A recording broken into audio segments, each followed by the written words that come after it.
बिस्मिल्लाहिर्रहमानिर्रहीम। अस्सलाम वालेकुम स्टूडेंट्स, क्लास 6।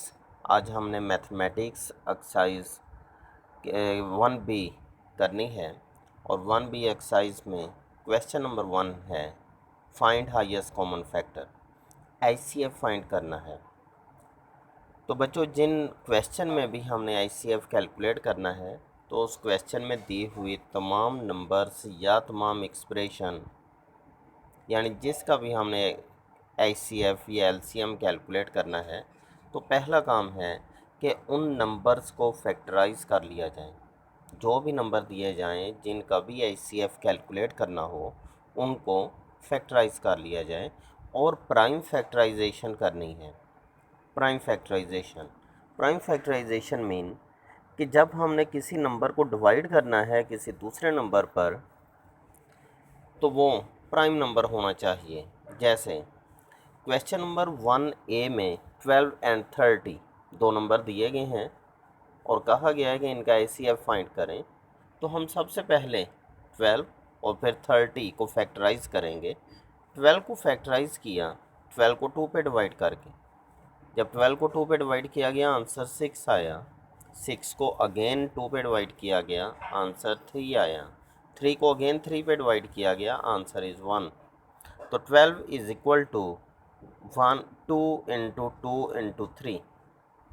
इसी तरह 30 को प्राइम फैक्टराइज किया गया तो 30 को 2 पे डिवाइड किया गया, 15 आंसर, 15 अगेन 3 पे डिवाइड हुआ, 5 आंसर, 5 पे डिवाइड हुआ, 1 आंसर। तो 12 एंड 30 दोनों के फैक्टर लिख लिए गए। 12 is equal to 2 into 2 into 3 and 30 is equal to 2 into 3 into 5। इसके बाद इन दोनों फैक्टर्स में कॉमन एलिमेंट देखने कौन कौन से हैं। 12 एंड 30 के जो फैक्टर्स हैं, इनमें पहले नंबर पे 2 कॉमन है, उसके बाद 3 कॉमन है, फिर 2 नंबर बचते हैं 2 एंड 5, ये कॉमन नहीं है, यानी दोनों में एक जैसे नंबर ये नहीं है। तो कॉमन फैक्टर लिख लिए गए 2 मल्टीप्लाई बाय 3। कॉमन फैक्टर लिख लिए गए 2 मल्टीप्लाई बाय 3। आईसीएफ फाइंड करने के लिए इन्हीं कॉमन फैक्टर्स को मल्टीप्लाई कर लिया जाएगा तो 2 3 ज़ार 6 आईसीएफ का जवाब आ गया। यानी वो बड़े से बड़ा नंबर जो 12 एंड 30 को डिवाइड कर सकता है वो 6 है। इससे कोई बड़ा नंबर मज़ीद, यानी कि 9, 12 या कोई और नंबर 12 और 30 को पूरा पूरा डिवाइड नहीं कर सकता। आईसीएफ 6 वो हाईएस्ट कॉमन फैक्टर है जो 12 और 30 को डिवाइड कर सकता है। क्वेश्चन नंबर 1 डी पार्ट करना है। Question number 1 D part.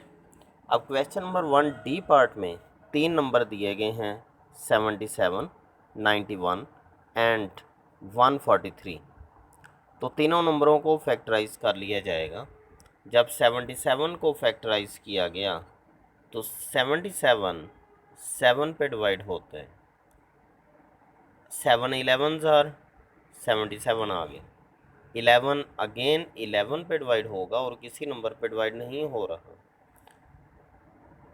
तो 77 के फैक्टर आ गए 7 इंटू 11। 1 भी मल्टीप्लाई में लिखा जा सकता है।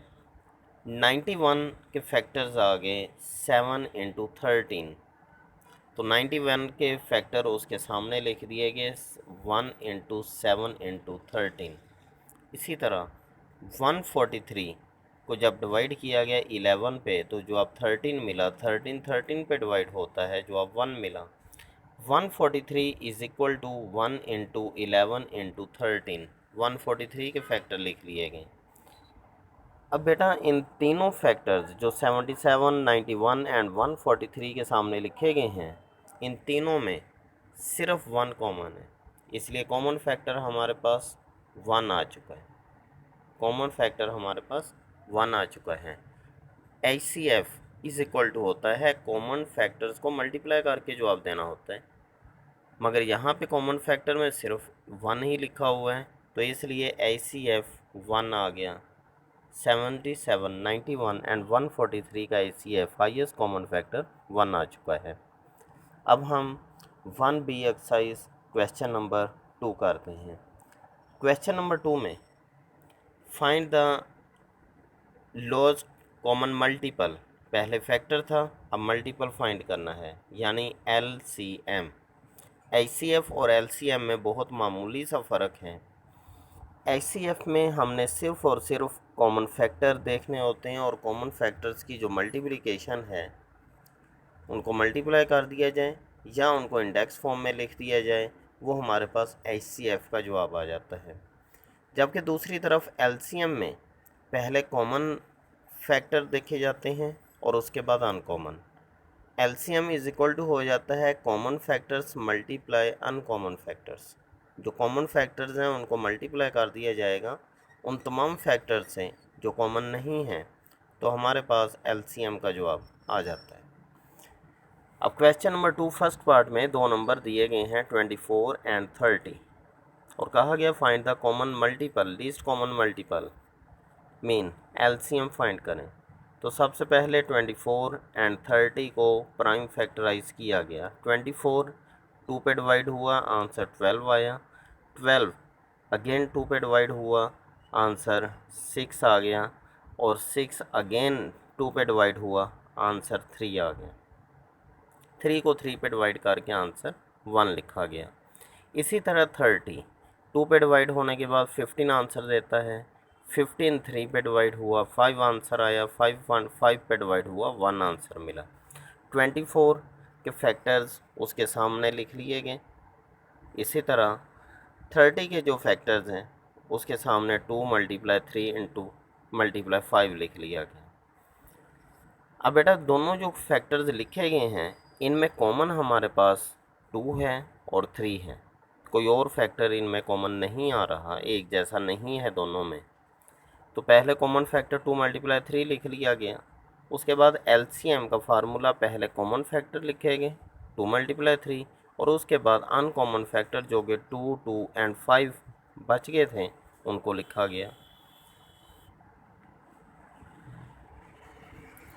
तो 2 × 2 × 2, यहाँ पे 2 3 टाइम आया है इसलिए 2 की पावर 3 लिखी गई। जबकि मल्टीप्लिकेशन में 3 1 टाइम आया है, 3 लिखा गया, × 5 लिखा गया। अगर हम अपने क्वेश्चन का LCM इंडेक्स फॉर्म में लिखना चाहते हैं तो यहाँ तक इसका जवाब दिया जा सकता है 2 पावर 3 × 3 × 5, यहाँ तक इसका जवाब दिया जा सकता है। अगर हम मज़ीद इसको सॉल्व करना चाहें तो 2 पावर 3 जो है वो 8 होता है, यानी 2 × 2 × 2 8 आ गया। 8 × 3 24 आ गया और 24 × 5 किया गया तो हमारे पास इसका आंसर 120 आ जाता है।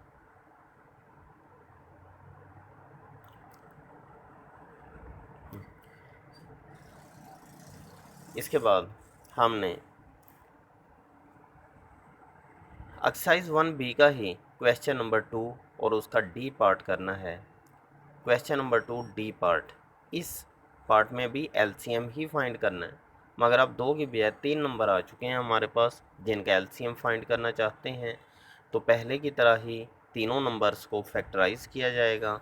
सबसे पहले 63 को फैक्टराइज किया गया। 63 3 पे डिवाइड होकर 21 आंसर देता है। 21 3 पे डिवाइड होता है तो 7 और 7 7 पे डिवाइड होता है तो 1 आंसर देता है।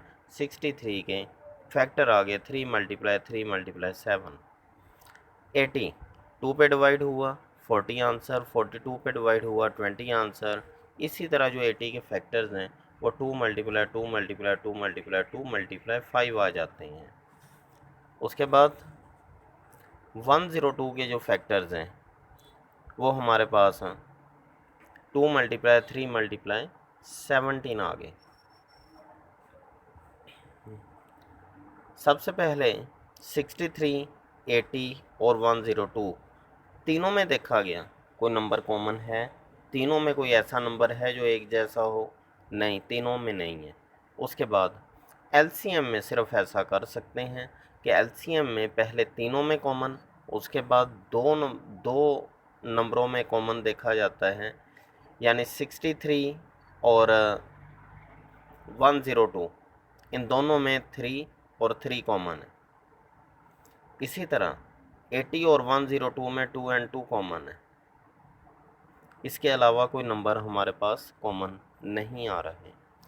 तो कॉमन फैक्टर पहले लिखेंगे 2 × 3 और एलसीएम हासिल करने के लिए पहले कॉमन फैक्टर और फिर अनकॉमन फैक्टर सारे लिख दिए गए। तो इनको हमने इंडेक्स फॉर्म में लिख दिया। इस मल्टीप्लिकेशन में जहाँ फैक्टर लिखे गए हैं, जो 2 है वो 4 बार आया है मल्टीप्लाई में, तो 2⁴ लिख दिया गया। 3 जो है वो 2 टाइम आया है, तो 3⁴ लिख दिया गया।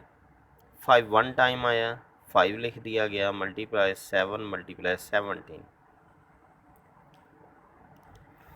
तो LCM is equal to 2⁴ multiply 3⁴ multiply 5 multiply 7 multiply 17। इसका आंसर आ जाता है इंडेक्स फॉर्म में। अगर हम मज़ीद इसको सॉल्व करना चाहते हैं तो 2⁴ ओपन कीजिए, 3⁴ ओपन कीजिए, तमाम नंबर्स को मल्टीप्लाई कर दें तो इसका एक सिंगल नंबर आंसर आ जाएगा। तो 63, 180 एंड 102 का जो हमारे पास एलसीएम का आंसर आया वो 2⁴ मल्टीप्लाई 3⁴ मल्टीप्लाई 5 मल्टीप्लाई 7 मल्टीप्लाई 17 आ चुका है। तो बेटा question number 1 and 2 1B exercise आपने कंप्लीट करना है। रिमेनिंग जो पार्ट हैं जो मैंने नहीं करवाए वो आप लोगों ने खुद इसी मेथड को फॉलो करते हुए अपनी कॉपी पर कंप्लीट करने हैं। Thank you. अल्लाह हाफिज़।